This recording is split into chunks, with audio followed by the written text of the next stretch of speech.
Here's the reality of it. You aren't always shown that conflict can be good. My lack of communication that was adding to that situation came from my fear of conflict. We just invited you over to say inside jokes. Oh, yeah. Cool.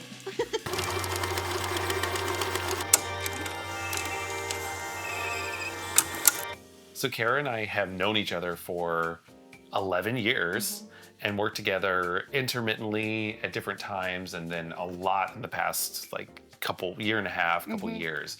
And she's a vital part of Oh Yeah Cool. And we're gonna kind of recap a little bit of the history of Oh Yeah Cool, some of the things we've learned, and the history of our friendship, and what we've learned through that as well. Happy birthday. Thank you. You're welcome. Thanks. Yeah. And not only is it your birthday, but it's kind of OIC's birthday. Not today, You but yeah. chose OIC to be a Gemini. It happened that way. It was not an intentional choice. I also didn't really know what astrology was. I mean, I knew what astrology was, but I didn't understand it at that time. So, Okay. yeah. But I did like the idea of it happening in the summer. Yeah.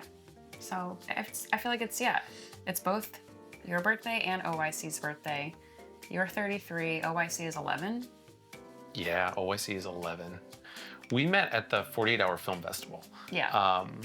We worked on a short that was a great short. experience to work on. Yeah, it was a lot of really nice people were part of it, and so made a lot of friends, which was cool. This was just like a no budget 48-hour film festival. I don't even remember how I heard about it or anything. I heard about it through Kyle Harder, who is a mutual friend I didn't know who got me anybody there. involved. I don't think. I met Kyle there. I thought. Oh, that's how you met Kyle. Yeah. Okay. And then he was also at Running Club. Yes. Okay. And then I was like, oh, okay. Yeah. Right. And then that's how you and I became friends, I think, through him, right? Mm-hmm. Yeah.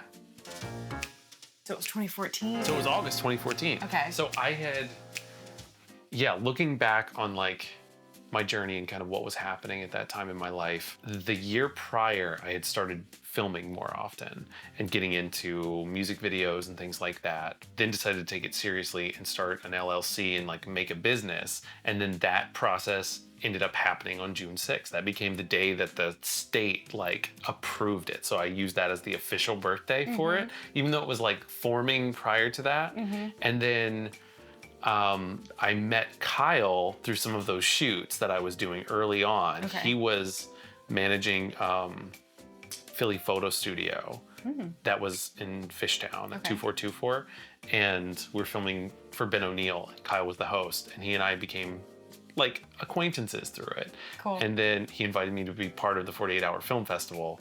And that was kind of a jumping off point for our friendship, for him and I. And then that became where I made my friend group for Philly that was my main friend group for a while, for years. That's cool. Yeah. Aw. Well, you two are the only people that I stayed connected with from the 48-hour film festival, really, I think. Yeah, at this point, for me too. Yeah. Yeah.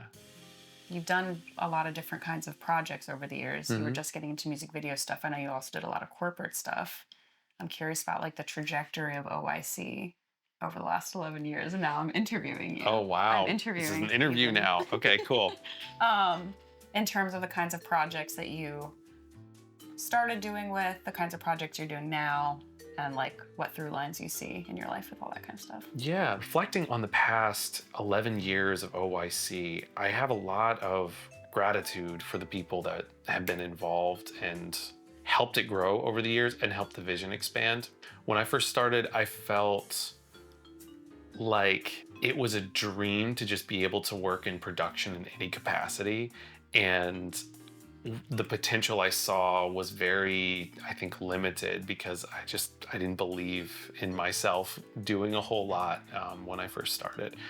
I felt like I was, here's the reality of it, is I was raised in a very sheltered religious environment. I was homeschooled, so I didn't have a lot of friends or community outside of the kind of sheltered environment that my parents kept me in. And I was trained to behave in specific ways and not watch certain things and not listen to certain kinds of music.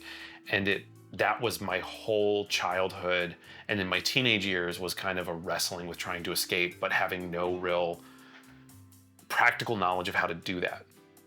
And so my door out came from a few people within the community who saw me trying to do my own thing when I was being told that I had to do one specific lane. I was not, my parents wouldn't allow me to kind of go beyond their purview and what they wanted for me. And there was a few people that encouraged me in my interests, which were music and film. And as that continued to happen, I just clung onto it for life. Like, it felt like my way to freedom and freedom of like self. And I didn't even know what it looked like, but it just like felt right. And so I kept pursuing it. And then someone mentioned to me, they were like, hey, if you really want to do this, you should start an LLC and I'll connect you with a CPA who can help you do that. And I had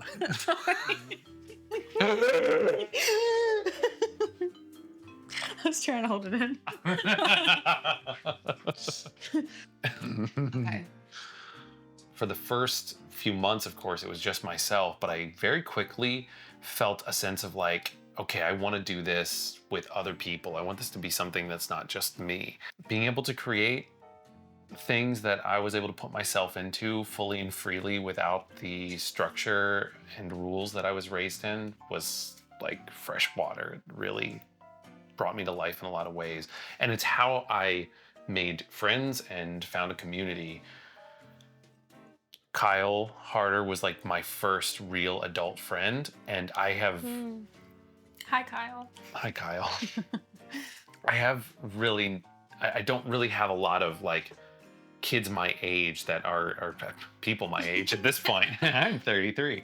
I don't have a lot of friendships that existed prior to that era 11 years ago, because of being raised in that sheltered environment, and there weren't a lot of kids there or, you know, youth when I was there. So Kyle and you are like who I consider my oldest like friends that are my kind of in my age group.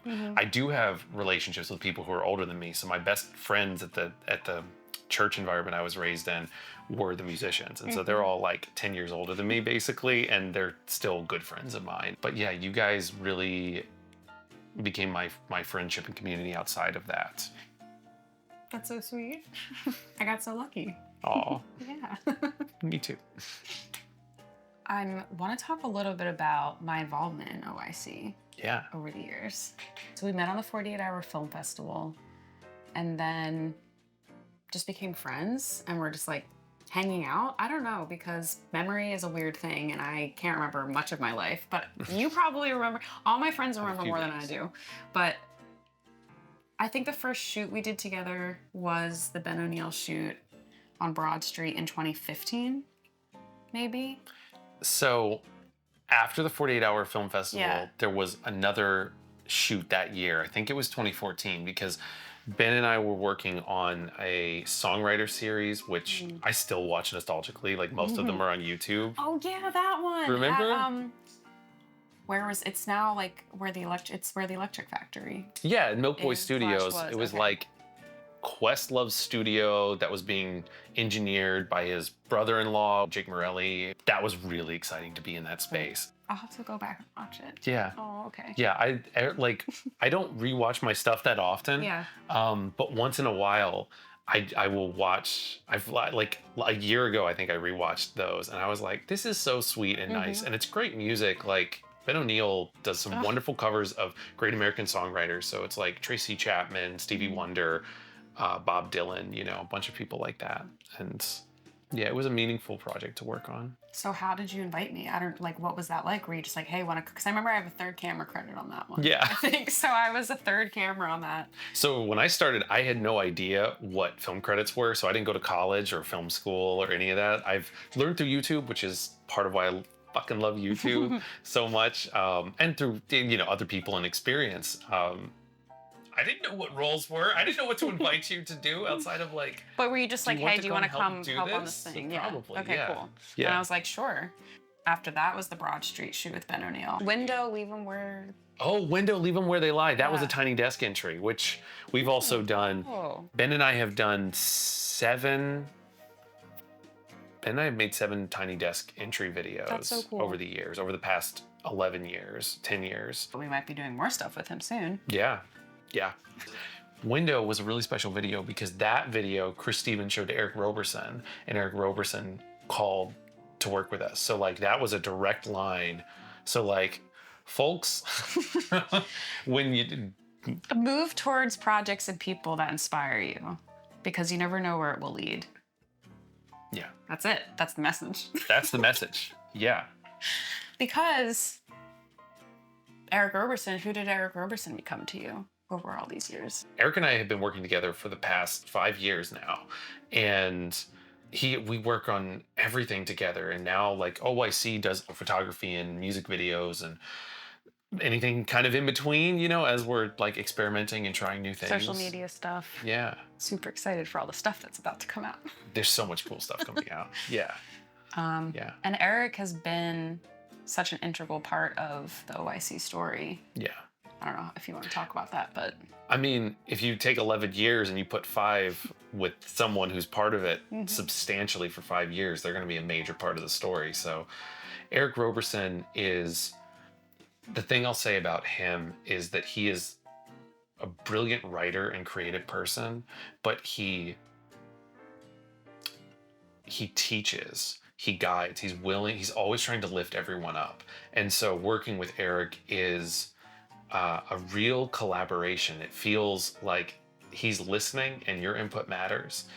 And I see him, he's done this with me, and I see this in all his relationships where he's constantly trying to help push people to express themselves and to put themselves fully into things. And it just becomes an incredibly fulfilling creative relationship that way. yeah. Yeah. I feel that so much, and I've been on set with Eric like way less times than you, obviously. But in the few times I've met him, it's been so amazing. And Matt and myself are newly in that kind of like consistent creative relationship with Eric very recently, and it's very exciting. And I'm looking forward to all the cool things we're about to release that we already shot, and all the stuff we haven't even filmed yet. And yeah, I feel very lucky to be connected with people of such talent and kindness and prestige in a way. Like, not necessarily by accolades, although he has many, but just good energy, you know? Yeah. Creative prestige. Yeah. He's like Yeah. a very creative person. He was always writing songs and doing things and making his life in a really beautiful way. Yeah. And he lifts other people up, like you were just saying, like not only for us, but like the shoots we just did, like there were a lot of musicians there who it was their first time doing something on camera or for this project or being in a video in this kind of way, and it was really exciting. Yeah. Yeah, it was cool. Okay, backing up a little bit, I do kind of want to talk about, I don't know if we'll use it, Sure. but just like more of the trajectory since I'm in this video of like, we've had some ups and downs in our professional and our personal relationship. Cool. Okay, yeah. It's getting real. Here's the tea, everybody. This is what you're waiting for. Yeah. Let's do it. I'm all for it. Cool. Yeah. So I just remember back in the day, again, years, I have no idea, but just talking about this idea of like moving towards projects and people that inspire you, that can change over time, and your understanding of things can change over time. Yeah. But early on when we started working together, it wasn't called Oh Yeah Cool yet. It was called Steve and John Productions. Yeah. And Until 2015 or 16. Oh, Maybe. one of those 2 years. Yeah. Yeah, it wasn't too long that it was Steve and John Productions, Yeah. but that was the business name. And that I was so like, once I met Kyle and other film people, I was like, oh, I want a name that is that other people can put themselves into, Yeah. and that is not like just building me, you know, like that was not my interest. So, Yeah.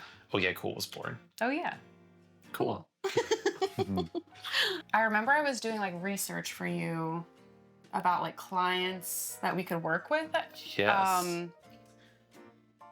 That we could like cold approach about doing video content for maybe. And You were like working weekly for Yeah. a while. for like a little bit, Yeah. I think. There was a couple fun shoots. We got to go to New York. I hadn't really been traveling too much at that point, Yeah. I don't think. That was probably one of the first client jobs I had where I was like the AD or whatever. So that was Oh, fun. that's really cool. I didn't Yeah. realize It was that. small, you know, I think it was just Yeah. us. I think Paul Overstrom was there. I did a few with Vu, but I'm pretty Yeah. sure it was a 4-person day and it Okay. felt like a massive shoot. Your eyes, your screen, just go take a break.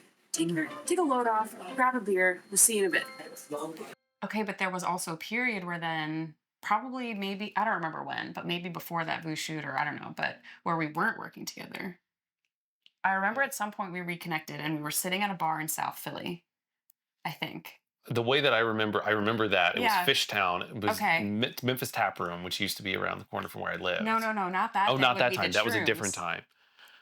Oh, we did shrooms that day. Not that day. Yeah. Years before that. That's We'll how get to old that it in a is. second. Not that day. The day we did shrooms. That day that you're referencing, that was when we did some shrooms and then went to Memphis Tap Room and sat outside, right? Yeah, totally. No, Right. like years before that. Oh. We sat at an indoor bar Okay. in South Philly. Maybe when you were living. Maybe Pope. Was it That Pope? sounds right. Yeah. Did they have the burgers? It was definitely an important moment for me to sit down with a friend and be like, let's talk about like what the dynamic is. I remember Do you this remember now. this? Now I remember. I'm Okay. getting the feeling of it. Yes. Yeah. Yep. Because we were working together and then we weren't working together, and I felt like the communication wasn't Yeah. amazing around that. Mhm. And I just forget how we ended up like sitting down and talking about it. But I remember sitting there. I just have like a flash of memory. And I don't really like know how memory works and all that. But I feel like when like you have that, it's like, okay, something happened in that moment that was significant. Yeah. That sticks with you, Right. you know? Yeah. And I just remember, I don't really even remember exactly what we talked about now at this point, but I remember it like set us up to be able to work together again. Mhm. Yeah. Do you remember more? I about don't that? remember what we said, but I think fundamentally there was break in communication and like an unspoken conflict that had existed. Mhm. And then we were able to mend that conflict by Talking. about talking it. and being vulnerable. Yeah. Yeah. Which is a really important, it's like fundamental to keeping a relationship, I think. And I think conflict also helps strengthen relationships. I feel Mhm. like the conflict that we've had that we've been able to navigate through has built a really strong sense of trust. Mm-hmm. Yeah. And if you aren't always shown that conflict can be good or resolved in a way that can actually bring people closer together, it doesn't always feel like that. So it takes practice. You know, our relationship is one of the places that I have learned how to have healthy conflict and that conflict's good, because conflict wouldn't happen in my house, and then it would happen and it was the apocalypse. It was just like nothing and then everything. Yeah. And it was just like, Is the world ending? yeah, basically it always felt like death, you know? And And no recovery. no also. recovery. Yeah. Absolutely.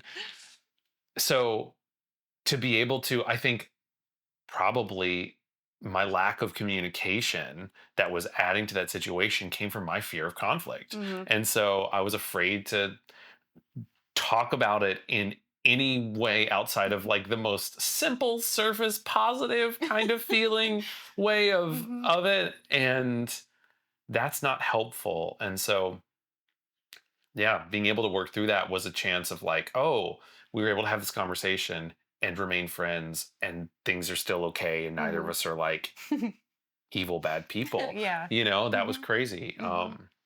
Yeah, that was really important to me. I've had a handful of relationships that have been important in that way. Kyle Harder was another one Mhm. that we've worked through conflict and become closer Mhm. through it. And then my partner Jenny, like that's been incredible, you know. Mhm. Yeah, the value there of communication and safety in Mhm. conflict. Whew, all right, cut. Just kidding. And it's like each step is important in what you choose to do. So after that, there was some like weird personal friend things happening Yep. in our friend circle. Have you ever watched Insecure or Girls or any shows about the up and coming age, like the 20s, like it happens. Weird. Steven even wrote an unaired, unshot TV pilot about it all. That's a story for another time. Yeah. We were born in the 1900s, and in the late 2010s, we drifted apart for a little bit, but then circumstances in our friend group changed. So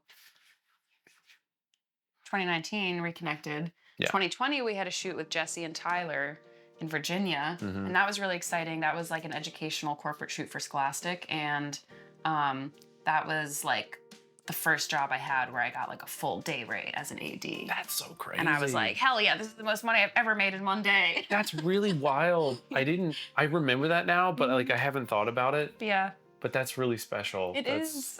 Yeah, because like that's part of the whole thing with Oh Yeah Cool is like I want to be able to, like Eric, Eric lifts people up. I want to give my friends and other creatives an opportunity to do things that they love doing, Like I didn't have that growing up, so that's part of like my life purpose, I guess. Yeah. Aww. What's meaningful to me. Yeah. Well, I'm very grateful to be a part of your life story Oh. and grow with you as a friend and professionally. You're very important to me. Thanks. Yeah. Oh, And love you. love you too. And that was one of my first shoots, first shoots, not just being a PA, outside of like my consistent like company that I worked for, where I was doing like educational shows and stuff. It just like helped me feel like more of I was a freelancer on paper, but it helped me feel like more of a freelancer where I can do different projects and work with different people and put myself out there and stuff. And that was a really fun trip, and we ate at the best restaurant ever in Fredericksburg, Virginia. Yeah, that was that we'll have to look up and figure out what that is so we can shout them out maybe. And that was March 2020, so that was our last shoot together. Pre-pandemic. Pre-pandemic, that's what I meant. Yeah. That was our last shoot together. Dun dun dun. Dun dun dun. This is AI, and we've been dead the whole time. That's enough. Okay, so after 2020, and then we started filming again, you were working with Eric kind of consistently, and then also started working with some other artists and doing other projects like the Eliza Smiles documentary.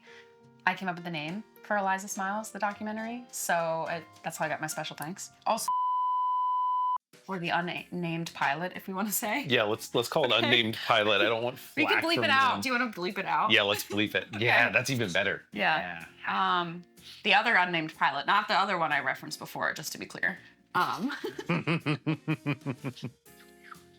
Sorry. Get it? Okay, anyway. We just invited you over to say inside jokes and then laugh about them in front of you. Yeah. But, no.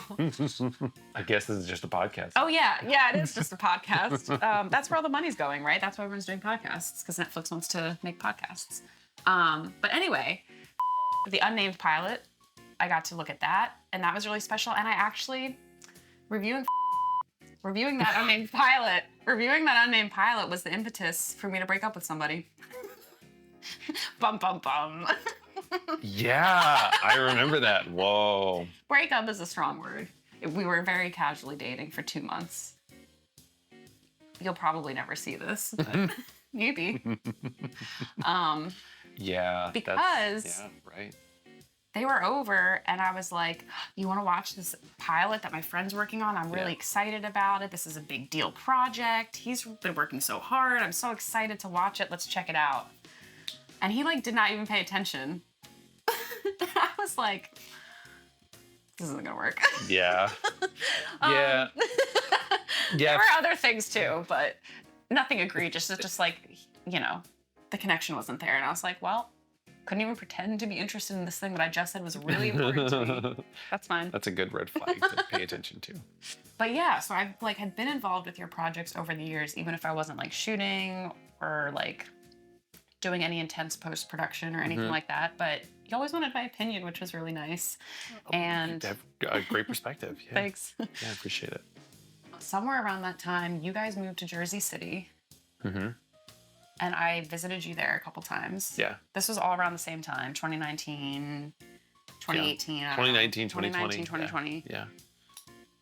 Then you stayed with me in like 2021 or something. While we were in While you were in Jersey City. While we were in Jersey City, yeah, in 2019 and 2020. Like Okay. basically once we moved there, So that was 2019. Oh, okay. you gave us a key to your house because Yeah. it was like your extra bedroom was Yeah. like our landing pad in Philly whenever we had different projects and things like that. Yeah, so Stephen and Jenny were over like a lot of weekends, and I got to go visit you guys. Went through a lot of changes, and you and Jenny were always there for me. Aw. And I think professionally, the next thing we probably worked on was Kevin Ross. Yeah, we did that. The lyric video was just us. Matt did the post and like did the animation, did the text and stuff. Yeah. But that was super fun. Yeah. I was still like freelance, but working pretty much full time for another company, doing the educational and documentary stuff, and also just freelancing where I could. But last year, everything changed.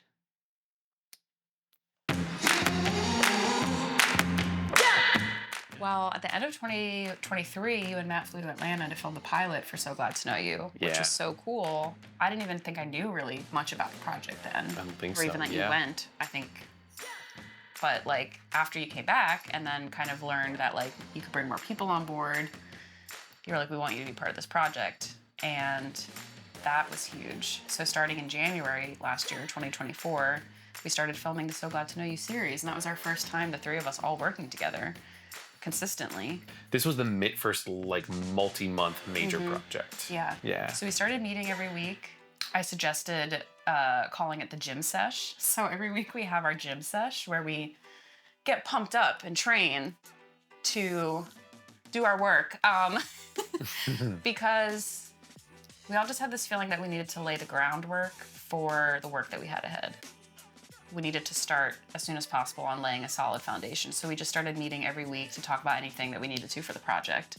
And we've kept that up, even when we don't always have a ton to talk about. We just keep meeting because we got to keep the wheels going, the ideas flowing. And that's, I think, what can really help things pay off in the long run. And the So Glad to Know You series, I feel like, can be a whole other video at some point. Yeah. We worked on that over the course of last year. And I remember one of our Zoom calls, maybe we have a clip of this somewhere, but I remember one of our Zoom calls, like, me and Rob specifically were talking about how this project, like, really showed us that we needed to, like, level up a little bit. And, like, we had shit to do. You know what I mean? So in my life, I moved to a new apartment last year, which set my life up for a whole new chapter that I hope to be in for a while. Of course, there'll be many pages and paragraphs in that chapter, but I'm in a really good place, which also included crashing with you for a week Yeah. in the interim Yep. while things were figured out. Yeah. That's also a whole other video. But working on the So Glad to Know You series and becoming a part of the OYC fam, as we like to call it, changed my life. And at the end of last year, Avery's album got nominated for a Grammy, which was so exciting. And that project was elevated because of the web series and because of all the work that everyone did. We won the Grammy, y'all. So glad you know.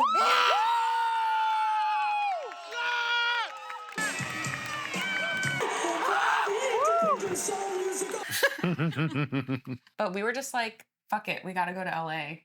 And then that will definitely be another video. So we're not even gonna talk about LA No, too yeah, much. let's say that. Put a yeah. pin in that. Yeah. But basically a lot happened over the last year. You moved back to Philly, Yeah. Yeah. Which has been so great for me. and you didn't even move from Jersey City. No.